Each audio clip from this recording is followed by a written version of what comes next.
En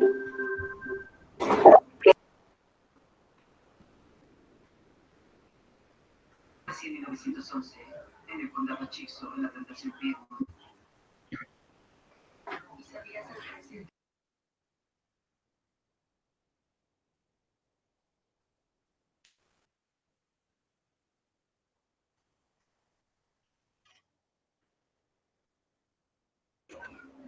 Bueno, ¿sí ven la pantalla?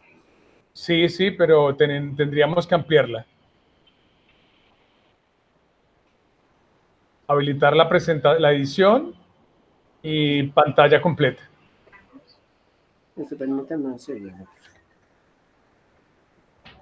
Bueno, mientras la presentación se pone a vista de todos ustedes, les recomendamos cerrar sus audios y video para mejorar la transmisión. Como les iba comentando, está con nosotros Yolanda Quintero. Ella, pues en su experiencia con la enfermedad VIH y SIDA, pues les va a contar un poquito más de su experiencia y pues claro está, empezar con su conferencia. Entonces, Yolanda, te doy toda la plataforma virtual y todas estas personas que están pues atentas a una información responsable. Bueno, ¿Listo? ¿Sí lo ven ya, profe? Yo no veo la pantalla. ¿No? No. Entonces, ¿por qué? Ahí la veo, pero pequeñita, hay que ampliarla.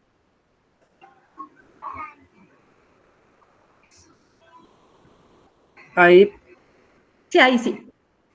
Listo. Perfecto. Yolanda. Yolanda, ¿me hace un favor? Cuando me informa cuando le pase a la siguiente página, ¿listo? Listo, perfecto. Voy a probar primero a ver si sigue.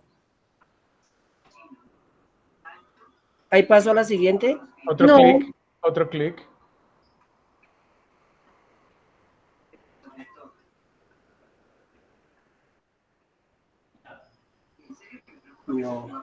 No, Alex.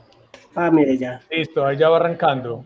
Dale otro clic, por favor, por si de pronto tiene, sí, perfecto. Sí, tiene. Entonces, Yolanda, todo el auditorio virtual es para ti. Muchas gracias por aceptar la invitación de nuestro programa Salud Unal Contigo, y pues para la Facultad de Medicina y también para el Departamento de Nutrición Humana es muy grato tenerte por acá. Bueno, muchísimas gracias. Para mí es todo un gusto estar hoy aquí. Volver a mi alma mater siempre va a ser una alegría. Y bueno, y con este tema que para mí se ha convertido más o menos en una pasión, son 12 años de experiencia trabajando con estas personas que viven con el virus, y ha sido una experiencia muy linda que espero pueda transmitir a través de esta conferencia, y espero que también podamos compartir experiencias o preguntas al final de la charla. Bueno, entonces empecemos, por favor.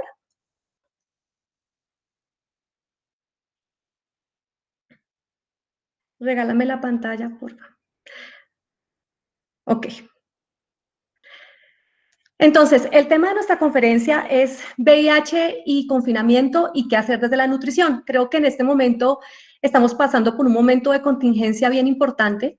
Es un momento que nos permite también reevaluar un poco la manera como estamos haciendo las cosas, y desde la alimentación no es la excepción. Seguramente las personas que viven con el VIH pueden presentar algún tipo de inquietudes con respecto a este momento, de cómo deben de alimentarse, qué deben de hacer, cuál es la manera como deben hacer mejor las cosas en casa, y esta charla está dirigida hacia eso. Sin embargo, yo, digamos, lo intenté encauzar desde la base, y es explicar un poco acerca de la patología, explicar un poco acerca de qué se trata para poder contextualizarnos bien en el tema. Entonces, siguiente, por favor. Lo primero que quiero digamos, contextualizar son los dos términos que son VIH y SIDA. Cuando hablamos de VIH y hablamos de SIDA, son dos entidades que son totalmente diferentes. Cuando hablamos de VIH, hablamos de un virus, que es el virus de la inmunodeficiencia humana, que es el virus que afecta o infecta las células del sistema inmune, alterando o suprimiendo su función y dejando a la persona vulnerable a contraer una gran gama de infecciones o a desarrollar diversos tipos de cáncer. Cuando hablamos de esas células son especialmente unas células que se llaman los CD4.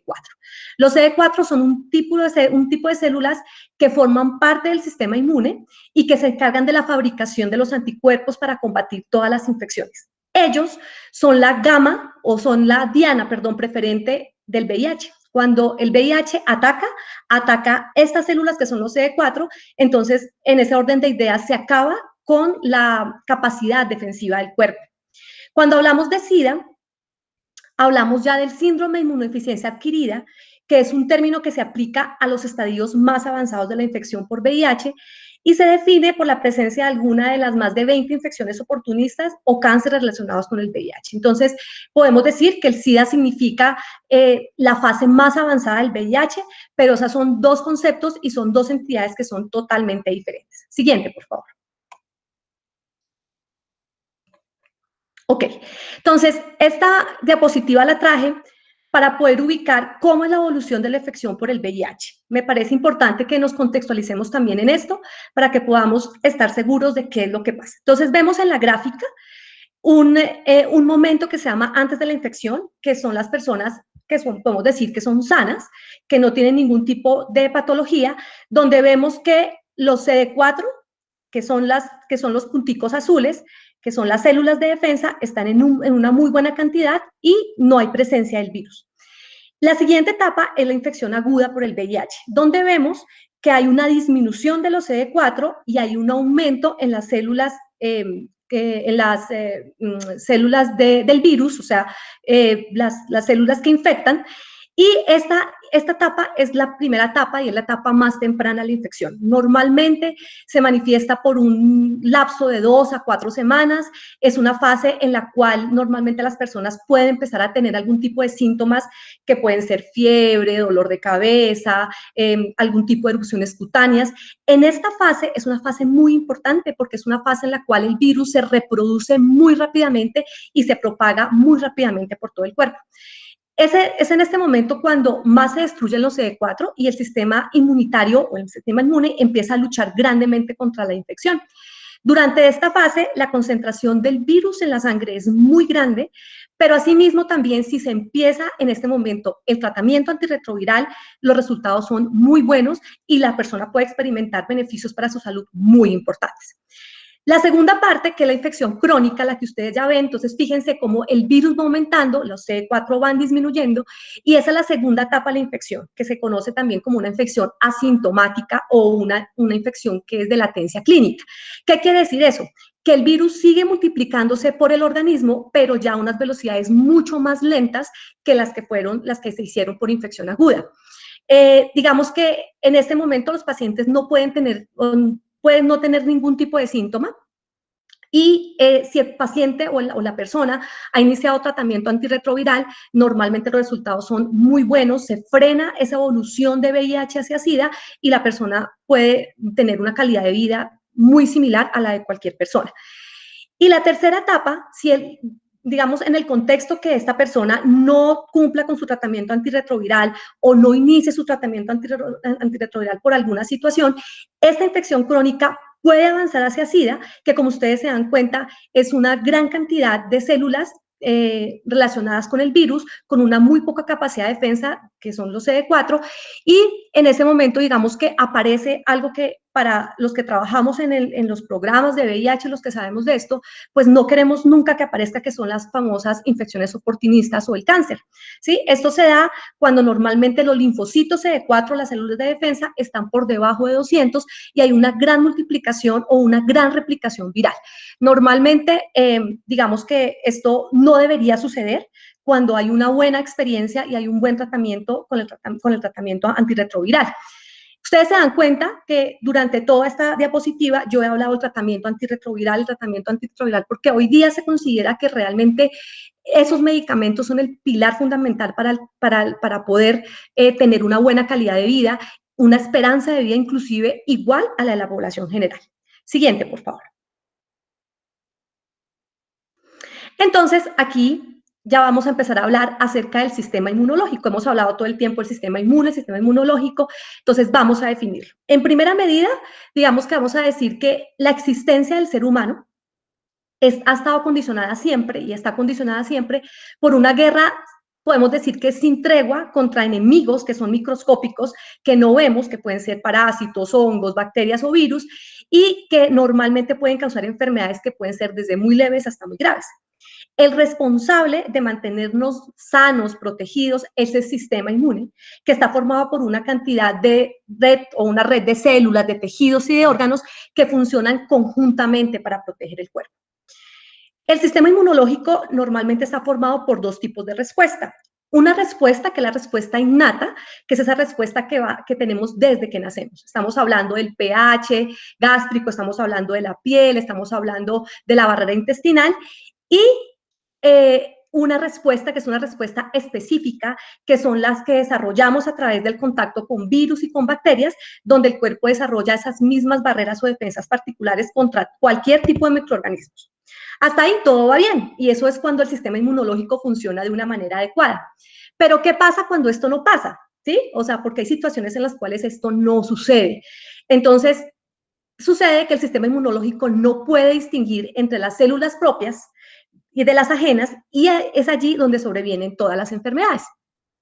Entonces, básicamente, eso es lo que pasa con las personas, por ejemplo, con VIH, que se infectan y progresan, es porque hay un descontrol de su sistema inmunológico, el cual se desborda muchas veces en su respuesta y empieza a producir una gran cantidad de células que atacan, que inflaman esas mismas células, inflaman a los órganos y generan lo que nosotros llamamos como una tormenta inmunológica y que el organismo es muy, digamos, le queda muy difícil de controlar.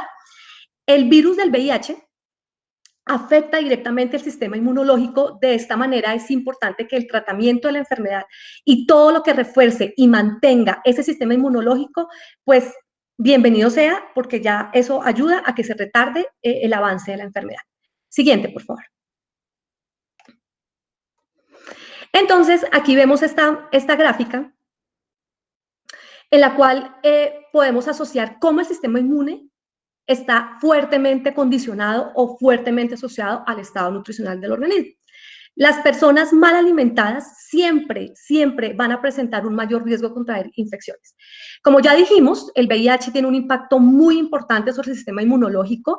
Cuando una persona contrae el virus, este ataca, compromete las defensas que tiene el cuerpo para luchar contra todas las infecciones y contra todas las enfermedades. Cuando el sistema inmune de cualquier persona se encuentra comprometido, cualquier germen puede tomar algún tipo de ventaja en esa situación, lo que se conoce como enfermedades oportunistas, en el caso de VIH, y las cuales están directamente relacionadas con el estado de salud de la persona, está relacionado con el estado nutricional de la persona y también está relacionado con la adherencia al tratamiento antirretroviral. Entonces, ustedes ven esta gráfica nos representa muy bien lo que pasa cuando hay una buena función de defensa del organismo, o sea, se hace más o menos impermeable a una cantidad de parásitos, microorganismos, virus, pero versus lo que pasa cuando hay un deterioro del sistema inmune por algún tipo de afección, entonces se hace permeable y el paciente está mucho más expuesto a que cualquier cosa le suceda. Siguiente, por favor. Ok. Entonces, aquí quiero mostrar cuáles son las interacciones entre la nutrición y el VIH. Entonces, entre la nutrición y el VIH siempre ha existido una relación muy estrecha y es una relación tan estrecha que fíjense ustedes que puede pasar por estos 4 episodios. Puede pasar por la desnutrición, puede pasar por el sobrepeso, la obesidad, puede pasar por las enfermedades crónicas y por la inseguridad alimentaria. Vamos a hablar un poco de cada una de ellas. Entonces, fíjense que cuando asociamos la desnutrición con el VIH, siempre sabemos que la desnutrición afecta negativamente el sistema inmune y sabemos que las tasas de mortalidad son mucho mayores en pacientes desnutridos que en pacientes bien nutridos. Por eso las necesidades de nutrientes, bien sea de macronutrientes, proteínas, grasas, carbohidratos o de micronutrientes, vitaminas, minerales, puede cambiar significativamente en los dos casos.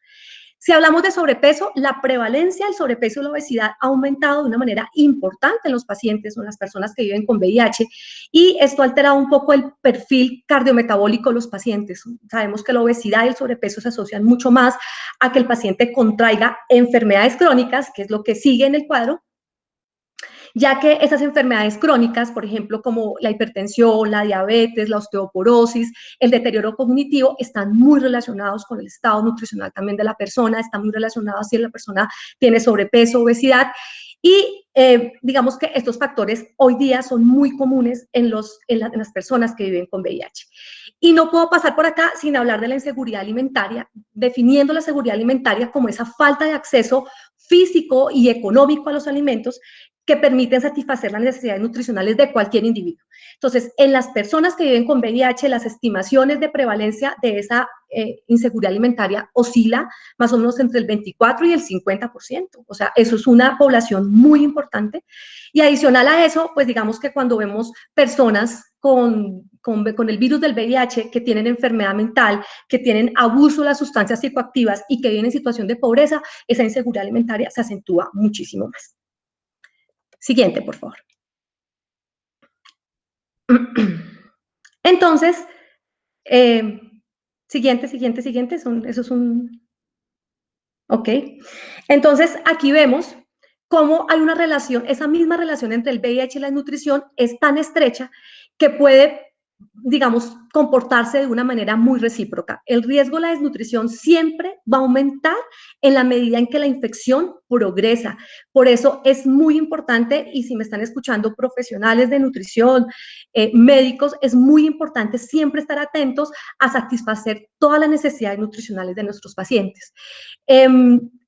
Digamos que el riesgo de la nutrición siempre hay que estarlo vigilando, hay que estar atentos, y en la medida en que haya un aumento de esas necesidades nutricionales, pues también hay un aumento de la vulnerabilidad a las infecciones, de la tuberculosis, la toxoplasmosis, la neumonía, hasta llegar a un estadio SIDA, que eso es realmente lo que queremos detener. Entonces, está en nuestras manos poder detener ese círculo, poder detener esa relación o esa manera recíproca en que se comporta el VIH y la nutrición, pues para bien de nuestros pacientes. Siguiente, por favor.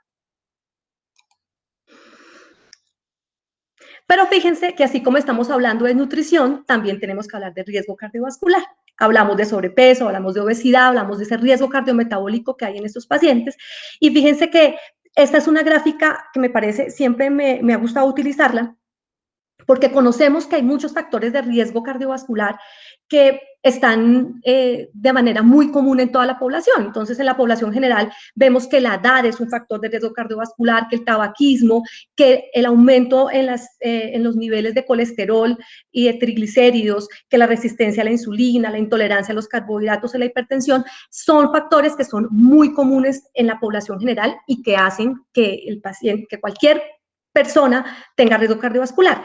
Pero resulta que hay unos factores propios del VIH que hacen que estas personas sean mucho más susceptibles a tener cualquier tipo de evento cardiovascular.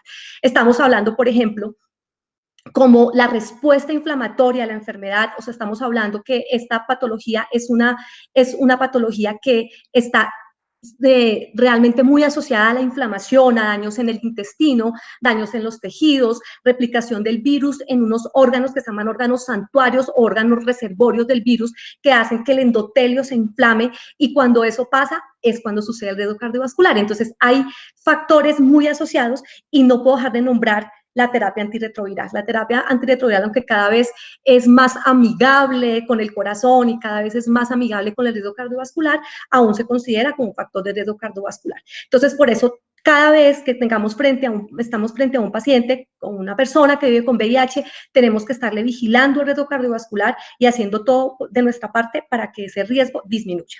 Siguiente, por favor. Entonces, ¿qué podemos decir? Entonces, en el momento de ir a hacer una intervención nutricional, hay muchos factores que influyen en los requerimientos nutricionales de las personas que viven con el VIH. Lo primero es evaluar siempre el estado nutricional. ¿Cuál es el estado nutricional del paciente? Podemos encontrar personas que tienen un estado nutricional normal, pero también podemos encontrar personas que están malnutridas. Cuando hablamos de malnutrición, recuerden ustedes que la malnutrición es un término que abarca tanto el déficit como el exceso, o sea, la malnutrición abarca desnutrición, la malnutrición abarca obesidad o sobrepeso. Entonces tenemos que considerar siempre el estado nutricional previo de nuestros pacientes.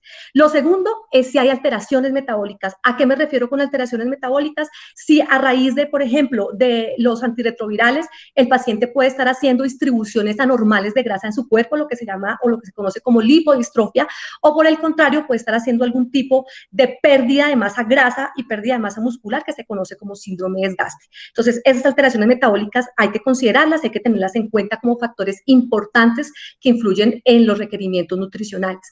El momento de la infección, en qué estadio está el virus, cuál es la progresión de la enfermedad, cuál es el momento metabólico del paciente, cómo está la carga viral de nuestros pacientes, la presencia de infecciones oportunistas o infecciones asociadas, el tratamiento antirretroviral. Recuerden ustedes que hay muchas interacciones que hay entre los tratamientos antirretrovirales y los alimentos, entonces hay que estar vigilando el tipo y la tolerancia del tratamiento antirretroviral, los recursos económicos de nuestros pacientes relacionados con la inseguridad alimentaria de la que les hablé anteriormente, si el paciente hace actividad física, eso es muy importante porque eso puede variar de una manera muy importante los requerimientos nutricionales, y cuál es la población afectada. No es igual si estamos manejando un niño, por ejemplo, o una mujer gestante o un adulto mayor, entonces la población afectada siempre va a estar íntimamente ligada con esos factores que tenemos que contemplar para que la terapia nutricional y la intervención nutricional sea realmente efectiva.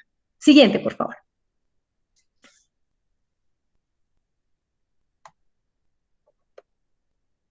Bueno, entonces, ¿cómo debe ser la alimentación en época de confinamiento?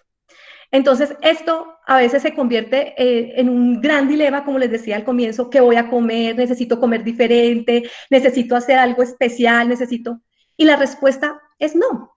Es muy sencillo y les voy a dar 4 claves para que sea así. Siguiente, por favor. Ok, a través de la alimentación saludable, que se define como aquella alimentación que satisface las necesidades de energía y nutriente en todas las etapas de la vida, siempre considerando el estado fisiológico de la persona, si es un niño, si es un adulto, si la mujer está embarazada, si está en lactancia, si es un adulto mayor, o el crecimiento en caso de niños y adolescentes. Cuando satisfacemos las necesidades de energía y nutrientes de la población, podemos estar hablando de una alimentación saludable. La alimentación saludable, normalmente, si ustedes ven, tiene 4 características, que es completa, equilibrada, suficiente y adecuada, que se define en las siglas CESA. Siguiente, por favor. Todas ellas pueden parecer muy similares, pero son diferentes. Entonces, hablemos de qué es una alimentación completa. La alimentación completa es aquella que aporta todos los nutrientes necesarios para el funcionamiento adecuado del organismo. La alimentación equilibrada es aquella que incluye porciones adecuadas de alimentos de todos los grupos, permitiendo el mantenimiento de la salud. La alimentación suficiente es aquella que provee la energía y nutrientes en cantidades adecuadas para cada individuo, y adecuada es para cada grupo de edad, que se ajuste a los gustos, a las preferencias, a los recursos económicos y a los hábitos alimentarios de los individuos. Cuando logramos cubrir o logramos llevar a cabo una alimentación con estas 4 características, vamos a tener una alimentación completa. Una alimentación saludable, perdón. La Organización Mundial de la Salud normalmente considera que la alimentación saludable, además de estas 4 características, debe ser controlada en calorías para mantener un peso saludable, moderada en grasas, en azúcar y en sal. Entonces, digamos que cuando uno lee esto, uno dice, bueno, ¿y cómo voy a llevar eso a la práctica? O sea, ¿cómo voy a hacer esto realidad? Y hay una manera muy fácil de hacerlo, que es a través del plato saludable de la familia colombiana. Siguiente, por favor.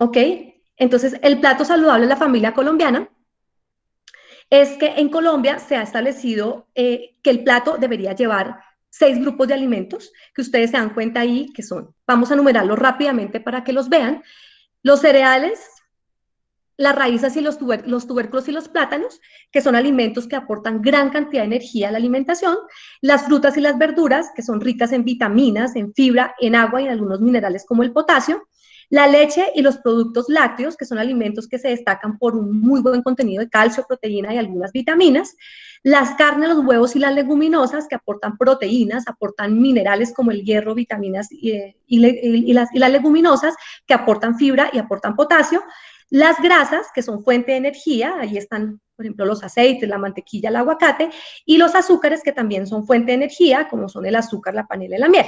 Entonces, ¿Qué pasa? Que cuando usted puede organizar su plato de tal manera que pueda llevar un alimento de cada uno de estos grupos, pues usted va a poder cumplir con esa alimentación saludable y a poder llevar a cabo el cumplimiento de esas características que les acabo de mencionar. Ahora, el plato de la alimentación saludable indica también que cada tiempo de comida, en cada tiempo de comida se deberían incluir alimentos variados de todos los grupos o en su mayoría para que podamos cumplir con esos requerimientos nutricionales. Siguiente, por favor.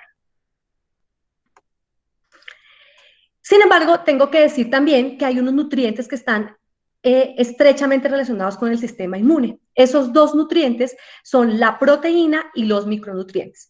Entonces, sigamos. Siguiente, por favor. Para hablar un poco más detenidamente del tema. Ok. Entonces, hablamos de la proteína. La proteína es un nutriente que es fundamental para el desarrollo de la respuesta inmune, ya que a través de ella se forman o hay formación de anticuerpos. Digamos que normalmente ¿cuál es el mecanismo? Y es que cuando hay una respuesta inmune adecuada, eso permite que haya producción de anticuerpos que son capaces de reconocer cualquier patógeno o son capaces de reconocer cualquier tipo de sustancia con la que el cuerpo entre en contacto, como los virus, las bacterias, ya que eso neutraliza los anticuerpos. Por eso es importante entender por qué en algún momento las necesidades o los requerimientos de proteínas están muy aumentados en caso de la infección. Y es por esto, de cualquier infección, podemos hablar de VIH, pero también podemos hablar de cualquier otra infección, los requerimientos proteicos están aumentados precisamente por esto. Siguiente, por favor. Entonces, ¿cuáles son los requerimientos o cuál es la recomendación más bien para poder lograr tener un buen consumo de proteína? Entonces, se recomienda que en cada comida se aseguren más o menos de 20 a 30 gramos de proteína para mantener la inmunidad y la salud muscular. Entonces, aquí vemos el ejemplo de algunos alimentos y la cantidad de proteína de cada uno de ellos.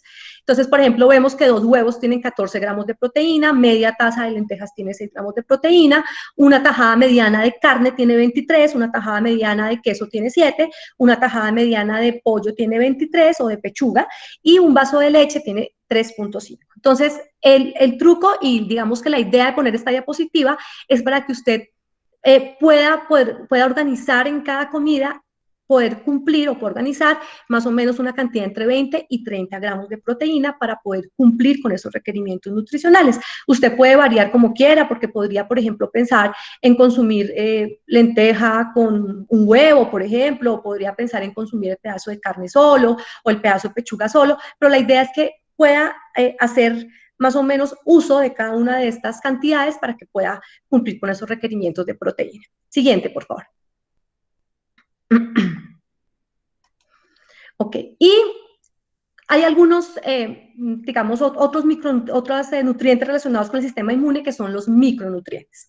Entonces, aquí tengo que decir muchas cosas con respecto a esto. Lo primero es que los micronutrientes representan un grupo muy importante para el sistema inmunitario, realizan muchas funciones muy importantes que regulan esa respuesta al organismo frente a posibles ataques de virus y bacterias. Hay unas vitaminas que son la vitamina A, la vitamina C y la vitamina E, que además del selenio, como algunos oligoelementos que son el selenio, el zinc y el hierro, que cumplen una función muy importante y es una función de antioxidación. No sé si alguno de ustedes ha escuchado el término de radicales libres, seguro sí, porque es algo que está muy frecuente hoy y lo escuchamos muy frecuentemente. Las radicales libres son sustancias que lo que hacen es que cuando empiezan a multiplicarse pueden causar muchos daños en las células y empieza a haber una producción descontrolada de esos mismos radicales libres que pueden llevar a que cualquier persona tenga algún tipo de enfermedad como el cáncer, las enfermedades neurodegenerativas como el Parkinson y el Alzheimer. Entonces, digamos que se relaciona la producción de radicales libres con muchas enfermedades. Resulta que estos oligoelementos y estas vitaminas, como les digo, la vitamina A, C, E y el selenio, cumplen una función de antioxidación. Entonces, ¿qué hacen los antioxidantes? Son capaces de neutralizar la formación de esos radicales libres y de ahí su gran importancia. Específicamente, los antioxidantes son muy importantes en las personas con VIH, ya que la infección, sabemos que la infección por VIH aumenta los niveles de radicales libres. Entonces, Además de que los radicales libres pueden aumentar la actividad del VIH, los niveles de antioxidantes pueden frenar el virus y pueden llegar a reparar el daño que ellos provocan. Entonces es muy importante el consumo de estos micronutrientes. Hay dos, dentro de ellos tengo que mencionar dos que están directamente relacionados con el sistema inmunológico, que es la vitamina A y el zinc. El zinc específicamente es un micronutriente muy importante en el manejo de la persona con VIH, ya que su deficiencia se dice que está asociada, por ejemplo, con el desarrollo de la inmunosupresión, aumento en la susceptibilidad a infecciones y un aumento en la replicación del VIH. Entonces, es muy importante que las personas con VIH consuman alimentos fuentes de zinc. Sin embargo, esto no significa que usted va a consumir o va a tener un aporte extra de estos alimentos para mejorar la inmunidad. Ninguno de ellos sirve suplementarlo si no hay deficiencia. Es como Luis Miguel decía muy sabiamente hace algún tiempo, Luis Miguel Becerra, que es un nutricionista que admiro mucho, que dijo algo muy cierto, decía, es como echarle gasolina al carro que está completamente lleno. Pues es un desperdicio, o sea, no tiene razón. Entonces, el sistema inmunológico no se va a fortalecer de un día para otro, porque eso es una tarea que hacemos del día a día.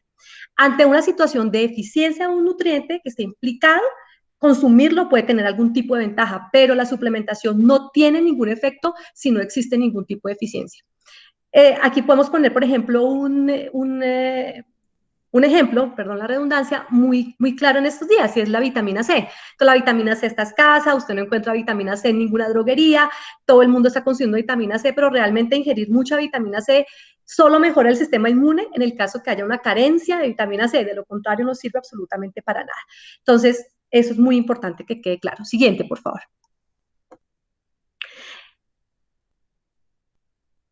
En esta diapositiva, entonces, lo que yo quiero dejarles ver a ustedes es que para poder consumir y tener un buen aporte de los micronutrientes, las fuentes alimentarias son muy variadas. Fíjense que tenemos, por ejemplo, en la vitamina A, las fuentes de vitamina A pueden ser verduras de color verde, rojo, amarillo, pero también puede ser el hígado, la mantequilla, los huevos y los lácteos. Y si se dan cuenta, con cada una de las fuentes alimentarias es lo mismo. O sea, en este sentido, sin ponerme a detallar cada uno de ellos, lo más importante es que ustedes se den cuenta que una alimentación variada siempre le va a permitir a usted tener un buen aporte de micronutrición.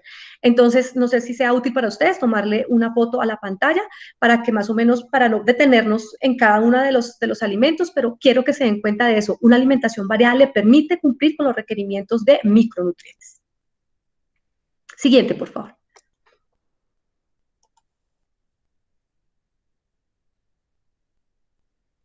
Ok. Un clic, uno solo, por favor. Ok. Entonces, hemos hablado también de riesgo cardiovascular, hemos hablado de riesgo cardiometabólico, tenemos que hablar de estilos de vida saludables. Hay que hacer siempre una buena consejería a las personas que viven con VIH con respecto a evitar el consumo de grasas saturadas, a evitar el consumo de azúcares, todo esto con el fin de disminuir el riesgo cardiovascular, disminuir los depósitos de grasa intraabdominal y disminuir el aumento de peso. Dentro de esto es muy importante hacer también una buena consejería nutricional acerca de evitar el consumo de alcohol, evitar el sedentarismo y evitar el tabaquismo, ya que todos ellos también son fuente y son, digamos, factores que influyen en el riesgo cardiovascular. Siguiente, por favor.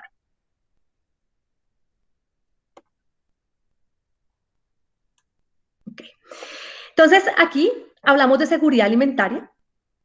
Y este es un tema que quizás para las personas que viven con VIH se convierte en uno de los ejes más importantes del manejo de su alimentación.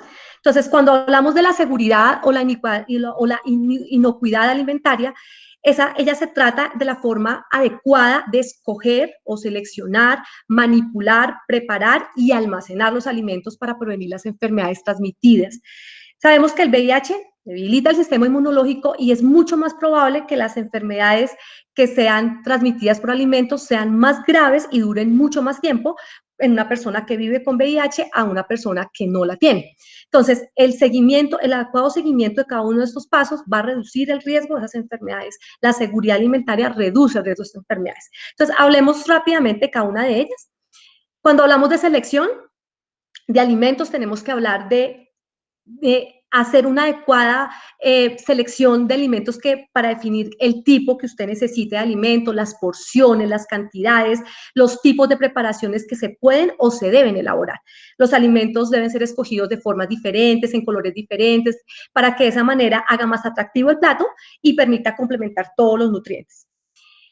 Una correcta manipulación de los alimentos es básicamente que evita la contaminación que se produce cuando las bacterias pueden esparcirse de un alimento hacia otro. Esto normalmente se pasa, por ejemplo, cuando uno va a manejar carnes, pollos, pescados, mariscos, huevos. Esto hay que hacer una adecuada manipulación para evitar lo que nosotros llamamos la contaminación cruzada. La preparación, entonces, elaborar recetas de acuerdo con el procedimiento establecido, muy importante tener en cuenta la temperatura de los alimentos para evitar tanto la sobrecocción o que las preparaciones se quemen o alimentos crudos. Y almacenar, que ahorita es muy importante también durante el confinamiento para evitar desplazamientos a los centros de abastecimiento como supermercados, tiendas o plazas de mercado donde se aglomeran muchas personas y puede haber digamos, un riesgo más grande de contagio. Entonces tenemos que saber dónde podemos almacenar bien nuestros alimentos, si es en un refrigerador, si es en congelador o si es en una despensa. Entonces, realizar este proceso de una manera adecuada no solamente va a permitir que nuestras personas que viven con VIH tengan una buena seguridad alimentaria, sino que también nos va a permitir tener mejor manejo del presupuesto, satisfacer las necesidades nutricionales basadas, por ejemplo, en gustos, en preferencias de las personas que viven con VIH y su entorno y su familia, y adquirir solamente lo necesario, evitando desperdicios y evitando también el deterioro de los alimentos. Siguiente, por favor.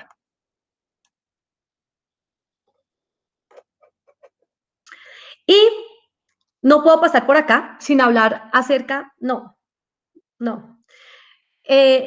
sin hablar acerca de la importancia del ejercicio y el VIH. Entonces, siempre, digamos, podemos hablar y podemos decir que la actividad física tiene innumerables beneficios sobre todos los ámbitos de la vida.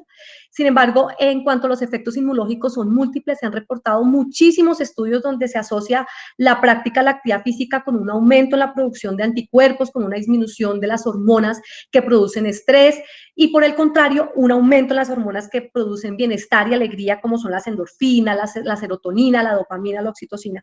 Todo esto claramente lleva a disminuir la progresión de la enfermedad y también tener menos tasas de mortalidad. Entonces, los efectos inmunológicos del ejercicio son inmensos. Pero adicional a eso, también tenemos efectos sobre la composición corporal y la masa muscular. El ejercicio es capaz de disminuir los acúmulos de grasa abdominal y mejorar la síntesis o el anabolismo de masa muscular. Efectos psicológicos, claramente que sabemos que disminuye el estrés, la depresión y la ansiedad, y todo eso se llama mejoría en la calidad de vida. Y tiene un efecto muy positivo también sobre el aumento de la densidad mineral ósea. Entonces, podemos decir que el ejercicio cumple una función muy importante dentro del manejo de la enfermedad, y siempre hay que estimularlo en cualquier tipo de paciente. Siguiente, por favor. Entonces, aquí les quise traer tres ejemplos de tres personas que viven con VIH, que han sido muy reconocidas en el mundo del deporte. Ya sabemos de Magic Johnson, Jordi Sandor, que es una persona que hace bicicleta en terrenos, Tommy Morrison, que es un boxeador. Todos ellos han compartido sus experiencias con respecto a vivir con el VIH y hacer deporte, y realmente lo que han dicho es lo siguiente. Siguiente, por favor.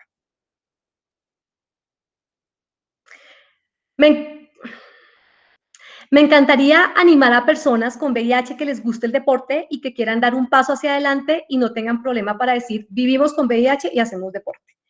Dijeron que jugar a baloncesto me mataría. Sin embargo, lo que me estaba matando era no poder jugar. Magic Johnson, tras su vuelta a la competición en 1992.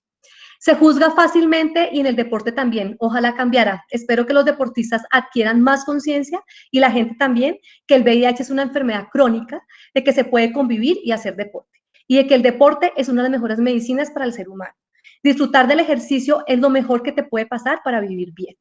Entonces, fíjense, quise compartir esto porque me parece muy importante el poder estimular la actividad física en nuestros pacientes y siempre estar alentándolos para que lo que quieran que hagan, desde caminar a hacer cualquier tipo de actividad física, debe ser alentado. Siguiente, por favor.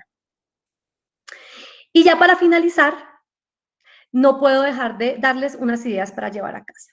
Cuidemos el sistema inmune, sabemos que ya les hablé acerca de la nutrición, hablamos acerca de la actividad física, muy importante el estado emocional, sabemos que siempre que haya un estado de estrés, el sistema inmunológico se va a ver afectado y va a reducir su efectividad, y la calidad y cantidad del sueño. Muchos estudios comprueban que la falta de sueño puede influir en un mal funcionamiento del sistema inmune. Siguiente, por favor.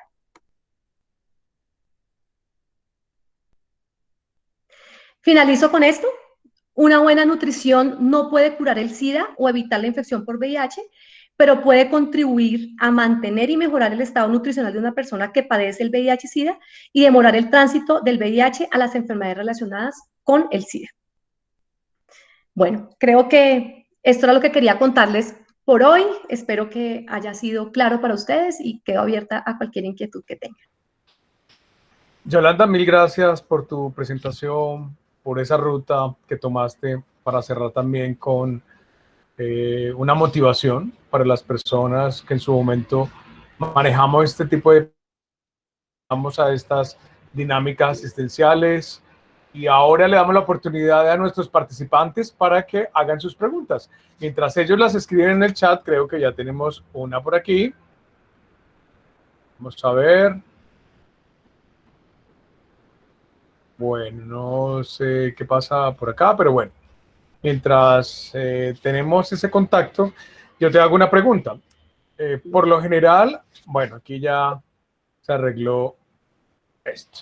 Dirley Castillo nos hace una pregunta. ¿Qué tan buenos son los probióticos y prebióticos en estimular el sistema inmune? Y hablando de virus, ¿dónde se originó el VIH? Ok, los probióticos y los probióticos sí tienen una influencia muy positiva sobre el sistema inmune. Sabemos que la mucosa gástrica, y hoy día si ustedes leen acerca, por ejemplo, de la microbiota intestinal, la microbiota hoy día está muy de moda porque sabemos que a partir de ahí se pueden originar muchas patologías o por el contrario también podemos dar solución a muchas de ellas. Entonces sí se estimula el consumo de probióticos y prebióticos, sin embargo yo, digamos desde mi experiencia clínica, lo que recomiendo es que el paciente, por ejemplo, el paciente que usted vea en inmunosupresión severa, por ejemplo, con menos de 100 CD4, hay que tener algo muy en cuenta que es evitar la translocación bacteriana. Entonces, digamos que sí te invito a que cuando vayas a tomar una decisión con respecto a formular algún tipo de probióticos, esté segura que esta persona tenga un sistema inmunológico un poco más fuerte para evitar translocación bacteriana, porque la translocación bacteriana puede llegar a, digamos, a causar algún tipo de daños mucho más severos. ¿Dónde se originó el VIH? No te entiendo la pregunta. ¿Dónde se originó? Sí, pero estaba hablando, bueno, tú sabes que alrededor de este virus existen muchas teorías, pero nada confirmado. O sea, algo que más se ha dicho es acerca de que inició por algún tipo de experimentación con monos en África, ¿cierto? Pero pues, bueno, sí, esa es la respuesta como tal. Bueno, vamos a continuar con otras preguntas que nos están haciendo. Julián Esteban Bolívar, ¿cuáles son las interacciones más comunes entre antirretrovirales y alimentos? ¿Y qué tan comunes son? Esa es una muy buena pregunta, Julián, te agradezco. Son muchas, pero tengo que decir también que cada vez son menos. O sea, antes había una gran gama de tratamientos antirretrovirales que eran realmente, puedo decir que muy tóxicos para los pacientes. Entonces, podíamos ver, por ejemplo, diarreas, que es una de los efectos más comunes, muy severas, pacientes, por ejemplo, con muy relacionados, por ejemplo, con el sistema neurológico, con pesadillas, este tipo de cosas, pero cada vez, como hablaba un poco acerca del riesgo cardiovascular, con los efectos y la interacción del tratamiento, esto es cada vez menos. Entonces vemos que los tratamientos son cada vez más nobles y más amigables desde el punto de vista gastrointestinal, que son las que más se producen, y podemos ver que los pacientes hoy día tienen una excelente calidad de vida con una excelente tolerancia a los tratamientos antirretrovirales. Ahora, lo que tengo que decir también aquí es que cada vez las dosis son menos, ¿no? Entonces, se han reducido. Antes, por ejemplo, si hace 30 años veíamos los famosos cócteles de antirretrovirales, entonces eran mezclas de 20, 30 medicamentos al mismo tiempo, entonces claro, los pacientes hacían una cantidad de efectos secundarios, pero hoy día es uno, por ejemplo, ya vemos unidosis en los tratamientos, lo cual hace que sea mucho más noble desde todo punto de vista en cuanto a efectos secundarios. Bueno, uno de nuestros participantes, Kevin Andrés Blandón, nos pregunta: ¿los pacientes con VIH están más propensos a contraer COVID-19, ya que este virus impacta directamente el sistema inmune? Bueno, está simplemente, creo que está haciendo es más admiración que pregunta, y felicitaciones por tu grandiosa intervención. Si quieres ampliar algo. Bueno, Yolanda. aquí te agradezco, Kevin, Andrés. Aquí hay algo muy importante y es que fíjate que lo que hablamos desde el comienzo y es que cuando cualquier persona que tenga el VIH tiene un buen sistema inmunológico, pues no va a pasar nada. O sea, el riesgo de que tú tengas o contraigas cualquier otro tipo de infección es mínimo, porque realmente lo que es más importante es que el sistema inmunológico esté fortalecido, que tú tengas un buen estado nutricional y por lo tanto, pues digamos que el riesgo que tú tienes va a ser el mismo riesgo de la población general. Entonces no va a haber ningún problema. Muy bien, aquí tenemos otras preguntas. Manuela García nos pregunta: Yolanda, muchísimas gracias, excelente charla. Mi pregunta es: ¿cuánta cantidad de proteínas recomiendas a un paciente con VIH considerado que es un adulto? Buena pregunta, excelente pregunta también. Mira, el aporte de la cantidad de proteína que tú debes suministrar a tu paciente depende del estadio de la enfermedad.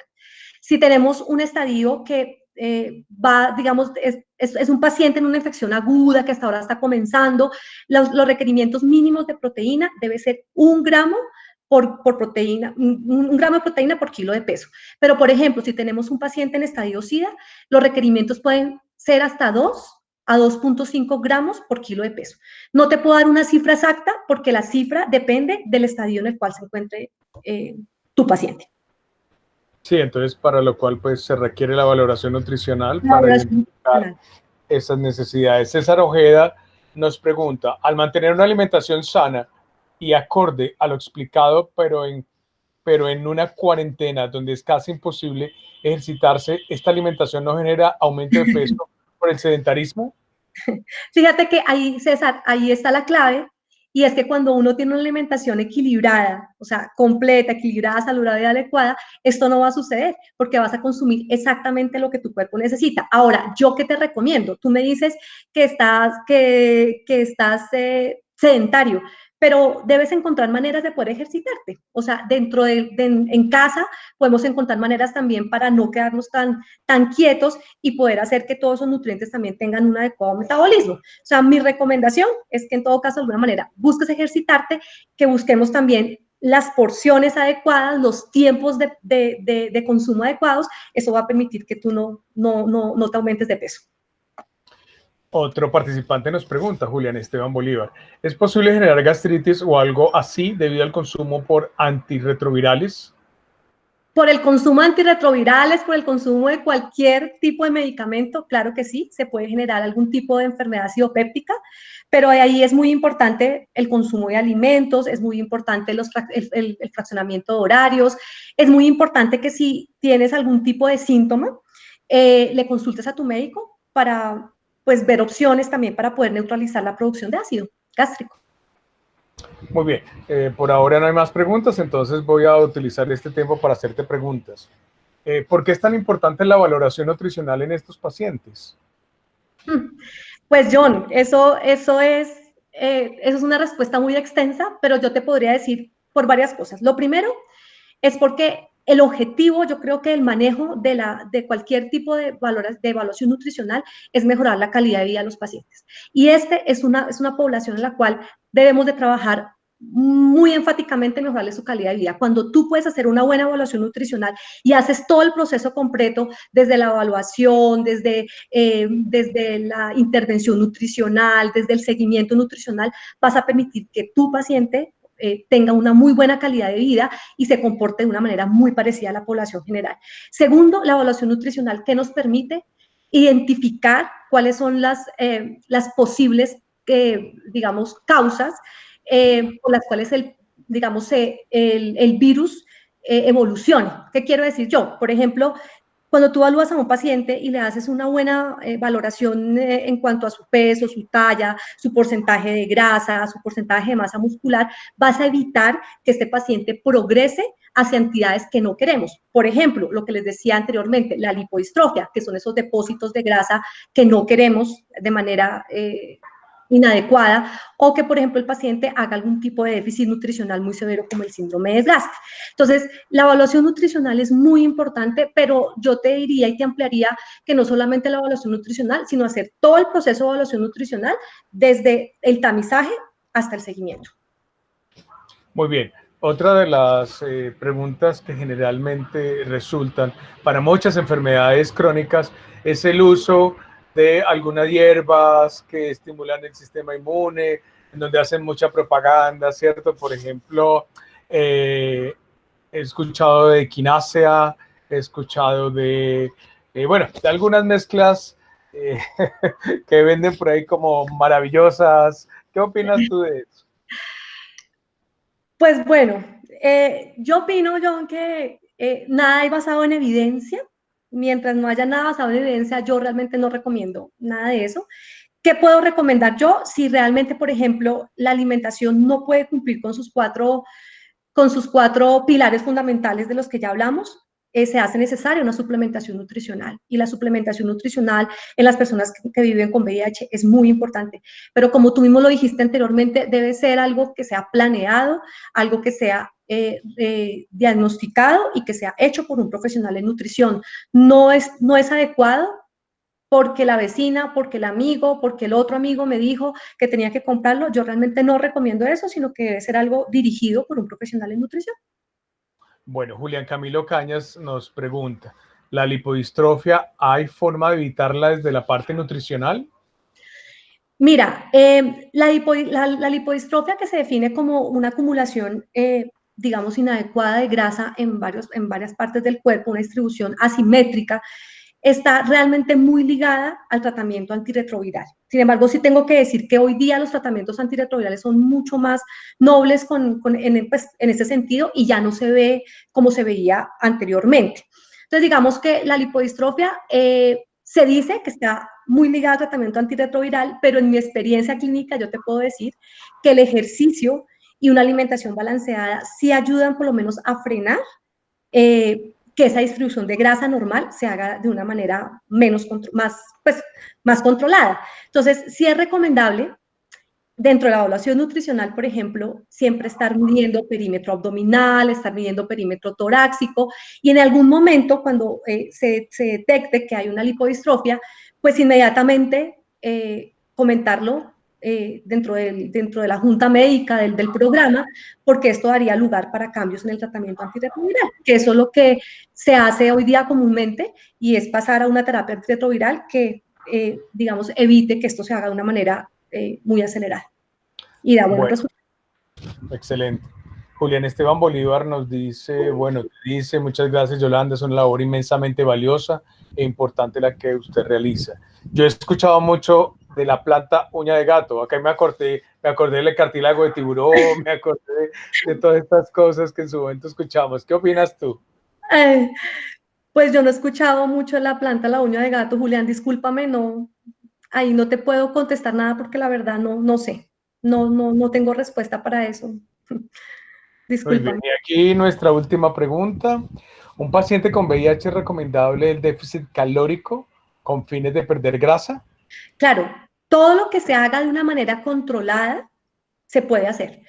Pero fíjate que si tú ves las recomendaciones nutricionales para una persona que vive con VIH, no debe consumir menos de 25 calorías por kilo de peso.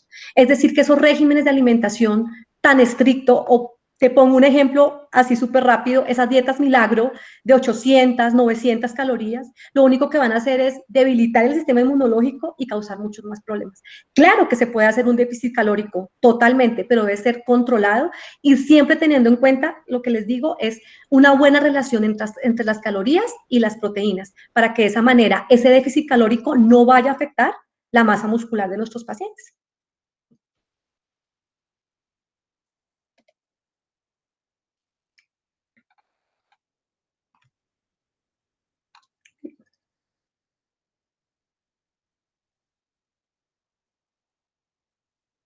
Hello.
Bueno, pues yo creo que la reunión ha finalizado. Les agradezco a todos su participación y bueno, la oportunidad que me dieron de hablar de un tema para mí tan importante y muchas gracias por su asistencia. Buenas tardes.